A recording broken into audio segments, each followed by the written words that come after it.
మీ అందరికీ నా హృదయపూర్వక వందనాలు. చెమ్మగలిగిన దేవుని పిల్లారా, మీ హృదయాలు వెలిగించే మాటతో దేవుడు ఎక్కువ నీ మాటలు తీసుకొని మీ అద్దకు వచ్చున్నాడు కనుక మీరు నేను కలిసి ప్రభు మాటలు ధ్యానం చేసుకుందాం.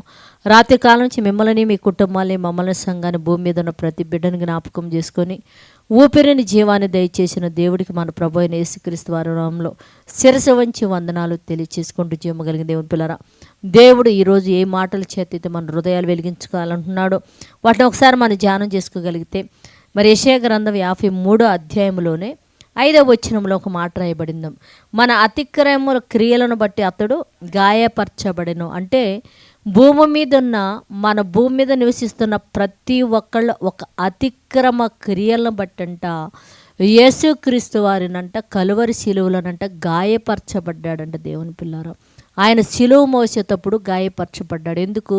భూమి మీద ఉన్న మన అతిక్రమ క్రియలన్నీ దేవుడు ఏంటంటే ఆయన మీద, ఇదిగో నా పిల్లలందరూ దెబ్బలు కాదు, వారందరి నిమిత్తము నువ్వే దెబ్బలు తినాలని చెప్పేసి మన అతిక్రమ క్రియలన్నీ ఆయన మీద పడ్డాయని రాయబడింది. దేవుని పిల్లలు కనుక భూమి మీద ఎవరైతే మరి ఇచ్చలవిడిగా అతిక్రమ క్రియలలో పాల్గొని ఉంటారో అట్టి వారందరూ కూడా వాళ్ళ అతిక్రమ క్రియలన్నీ విడిచిపెట్టి మహానుభావుడైన యేసయ్య పాదాల దగ్గరకు వచ్చి వాళ్ళ క్రియలన్నీ విడిచిపెట్టేవారుగా మారునట్లు ప్రార్థించేద్దాం.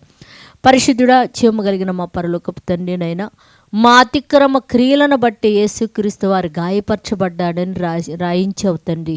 ఈ మాటలను బట్టి నైనా భూమి మీద ఉన్న ప్రతి ఒక్కళ్ళు కూడా వాళ్ళ అతిక్రమ క్రియలను బట్టి యేసయ్య పాదాల దగ్గరకు వచ్చి విశ్వాసం ఉంచి తండ్రి ఆ క్రియలు వదిలిపెట్టి పరిశుద్ధులుగా మారినట్టు భూమి మీద ఉన్న ప్రతి బిడ్డను మీరు కృపతో జ్ఞాపకం చేసుకొని సహాయం చేయమని అడుగుతున్నాయినా.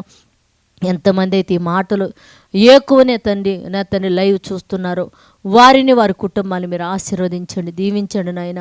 ఉద్యోగాల నిమిత్తం, చదువుల నిమిత్తం నా తండ్రి బయటికి వెళ్ళిన బిడ్డలు మంచిగా తిరిగి మన గృహాలకు వచ్చి నేను స్తుతించే భాగ్యం ఇవ్వని ప్రతి కుటుంబానికి అలాంటి భాగ్యం మీరు అనుగ్రహించి సహాయం చేయమని మా రక్షకుడు నీ కుమారుడు యేసయ్య పరిశుద్ధ నామములో ప్రార్థన అడుగుతున్నాం తండ్రి. ఆమేన్. మీ అందరికీ నా హృదయపూర్వక వందనములు.